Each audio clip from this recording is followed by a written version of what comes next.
Hey everybody, it's JT from vapestars.net here.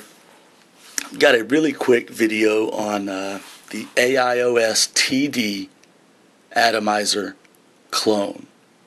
This is a clone of the AIOS TD. What that is an atomizer made for the Qi U. Fits on sort of like a hybrid without a 510 connection. Screws directly onto the tubes. Okay. And you can either configure it in a tank mode or as a dripper pictured here. That's what it's going to look like at the top of your Qi U. It fits on a few other mods. Make sure and you research before you buy this. The King clone, it fits on that. It fits on the Astro. It fits on a couple other things, but the Qi U and the King are the big things that I think most used. Okay, I use them on the most. Really like it on the King clone. So, there you have it. Let's start by disassembling. Let's take the top cap off. Simply unscrews. It's where your drip tip connects. Then we will pretty much take the body, the outer walls of the atomizer off. And that leaves something that should look fairly familiar. Okay, you've got an atomizer base. 2-post base, pretty cut and dry. I find what works best for me is a vertical coil. Okay, I'll build a vertical coil, install it in between, connect here, run some wick material in there, and I'm good to go. I will install a coil, but real quick, the way I've been twisting coils lately is with a screwdriver like this. You probably have one of these, and my wire gives me a good, and a lot of people use a drill bit, same principle, gives me a good workspace and a tool to really get, this is just obviously for show, to twist my coil and get even coil, evenly spaced. I can work it while it's still on that screwdriver and whatever I need to do. I know a lot of people will want a micro coil and they like their coil to all be tight, all of their wraps to be touching.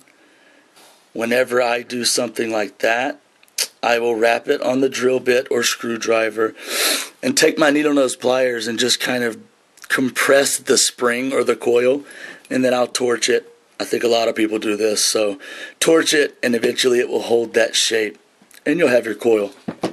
So real quick, this is not a video that is meant for teaching people about rebuilding. I have other videos better suited for that, and more to come for that specifically. This is not a 510 atomizer, so you are not going to be able to throw it on your ohm meter and check the resistance of your coil. Keep that in mind. A multimeter that has 2 leads, perfect. You can check the resistance of your coil after it's installed and you're good to go. If you really want a shortcut, it's not extremely accurate, but it could get you by. You could take the coil you have built for this atomizer and just carefully install it on a 510 atomizer base, put it on your ohm meter and test it, and it will give you a rough idea, based on how much wire, the gauge of the wire, and how many wraps of the resistance of that coil. Like I said, not super accurate, but it can give you an idea. I suggest being able to test the coil on the atomizer that you intend to use it. That's my suggestion. Okay, so I've got a coil built. I'm going to stop here and I'll be back with it installed on the atomizer. I decided to show a little bit of the process. It's pretty cut and dry, and whatever way works best for you, do that.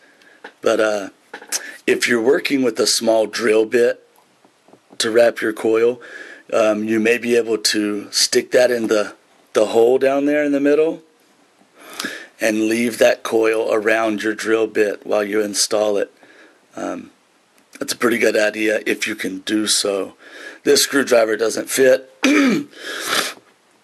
so that won't really work for me.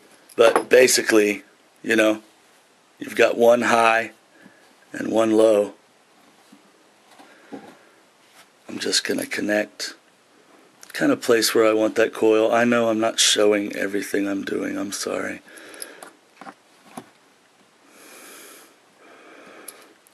I know.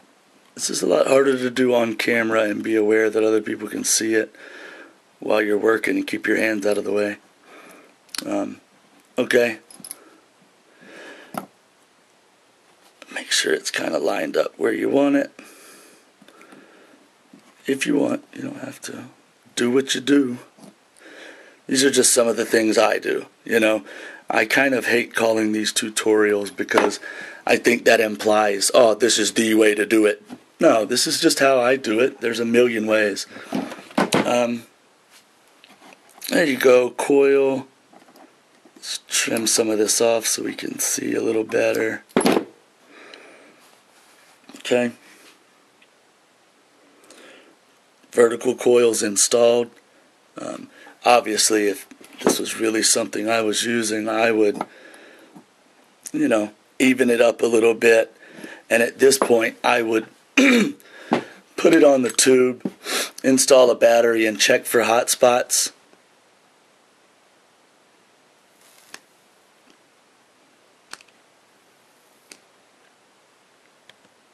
Pulse fire that a little bit, get it glowing nice and evenly, then take it back apart out of the battery tube, battery far away from it, and then I would worry and I would work with installing my wick material.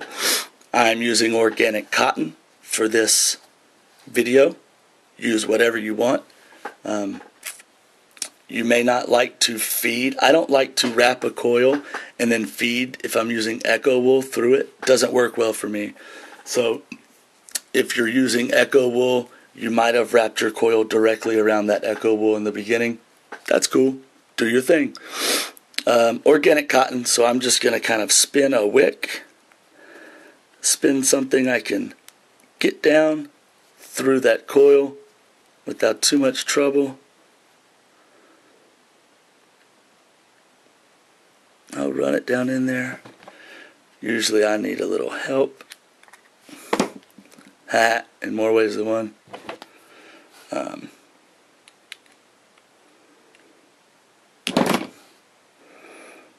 Okay, so you get the idea. So I've got this wick through there. I personally do not like to cram a ton of wick material all in the atomizer base. Especially with cotton, I feel like if I did that, the cotton over here might be fully saturated with juice, but the cotton by the coil is dry and I'll get dry hits. So that's not really my style. But again, whatever works best for you is the best way at this point. This is all building wick and whatever works best, whatever your preference is. So there you go, right? My wick is installed. At this point, we'll put the atomizer housing, I guess that I'm calling it, back on. And you'll notice now, oh, what about air holes? This is a threaded body housing right there. It's not a press fit with O-rings. I can't decide where I want my air holes. I will say that the draw on this atomizer stock is not bad. There's a little bit of freedom with air hole placement. If you work this ring right there, you can tighten it down and kind of get it spun around and try to get a direct airflow onto your coil, okay? But that's what I did. You do the best you can. And actually it's lined up pretty well for me. I know that doesn't really show up, but that's lined up pretty well in my opinion. And I would squirt a little juice drip some juice in there. Again, install it on my tubes, battery, fire it, make sure it's firing well. Then I install my top cap, and I'm good to go. That's the AIOS in dripper mode. That's just one of the ways that I do a wick and coil build on it. Feel free to comment. Show me what you're using. I'm always interested in different ways of doing things. So hopefully that helped. Hopefully it was a little bit entertaining or interesting, whatever. And I'll see you next time. Thanks.